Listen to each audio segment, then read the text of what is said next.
Hi, I'm Sabrina Frey and welcome to another creation of one of my bead mosaics. Today I'm going to show you how I created this beautiful little female bluebird. Step by step, bead by bead, we're going to go through it together. This is where I start, and I'm just generously laying down lines of glue, and I've already had my colors pre-picked, so I'm going to lay these bugle beads one by one in a straight line. And here I'm intersplicing them with silver bugle beads because I don't want a ton of blatant color. So I want this to look like a blend of feathers. So I am separating them, doing one layer of blue, one layer of silver, and then I will gradually begin to switch it over depending on how much silver I want in the feathers. So these are the long feathers of the bird, and it's done pretty differently, as you can see, from what we're going to do with the short feathers later on. So here I'm just going to continue placing them.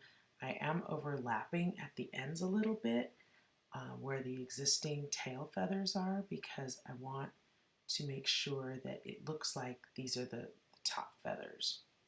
So here I'm continuing to place them, and there's no layering. These are actually laid flat on the board, so there is no layering involved yet. We will begin the layering very soon though. For this top section, I want to have it look like it's another set of feathers that are different from the others. And so here I'm only using kind of silver and pewter colored feathers. They're not the same with the blues, but I want it to look like a different set. So I'm alternating colors of different sets. That way it will look like the gradation of the long, beautiful feathers. I'm still laying them flat on the baseboard though.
Now on the underside of his belly, I am going to begin to layer these beads, and it's going to create a completely different effect.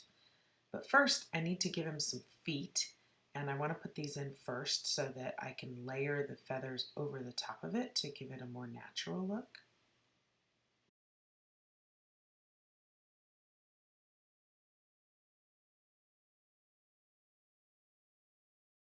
Now that his feet are done, I'm going to start layering these smaller bugle beads. These are not as long as the ones that we were doing previously, but I am going to begin to layer these. Now, the layering is a little bit trickier, and it is very much a random process. So I'm picking up the bead, I'm dipping it in the glue. You want to be generous with the glue because when this type of glue dries, it tends to shrink up, and you want to make sure that you have enough on there for it to hold. Now, some of my other videos you've seen, I use silicone in this process, but when you're working with beads this small, the silicone tends to be too thick and goopy. So here I'm using Aleene's Tacky Glue, and just layering it in there and putting these white beads, bugle beads here for his underside of his belly. Now I am using multiple shades of white, so there's probably 4 different shades of clear and white beads here with also different textures. I find that blending different types of beads together creates a more natural look rather than having them all uniformed. I'm also beginning to blend the yellow in, and I use the paint underneath as a guideline mainly so that when I start to lay the beads, I kind of just get in the zone and I know where I need to start blending certain beads in to have that color transition. So here I'm incorporating a few of the yellow beads, but I'm still mixing them in with the white, which is going to give it a more natural gradation.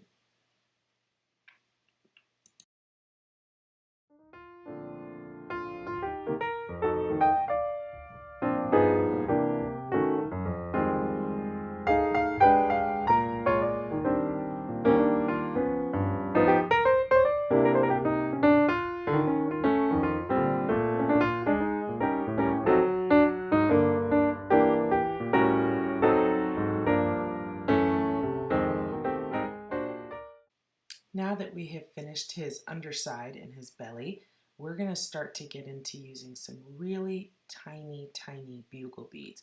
These are called Mako bugles, and they are extremely thin, almost as thin as wire, and I have used wire in this area before instead of beads when I can't find the right color. But I'm doing the same technique that we just did down on his belly, but the scale of the beads is much smaller. Now I apologize that because those beads are clear, you're having a hard time seeing them on a white background, but that's kind of how this process works. This is the finite detail. You have to think of this as the scale of the feathers that these birds have around their eyes. There's incredibly delicate little tiny things. So I'm not using a huge amount of glue, and if you notice I am actually dipping the bead into that little glue spot that I created and then putting the bead in the place that I need it, and that's going to keep the glue from getting goopy and having there be too much. So we are going to finish up this little bird with his face, and I'll show you what he looks like, what she looks like completed in just a moment. And here is our completed version of our little friend. She is just made out of bugle beads and a lot of glue and a lot of patience. So I hope you've enjoyed watching this video and you get to watch some others of my videos. And if you want to try this for yourself, you can get some of my do-it-yourself kits on my website and go ahead and try bead mosaics for yourself. Thanks for joining me. Have a good day.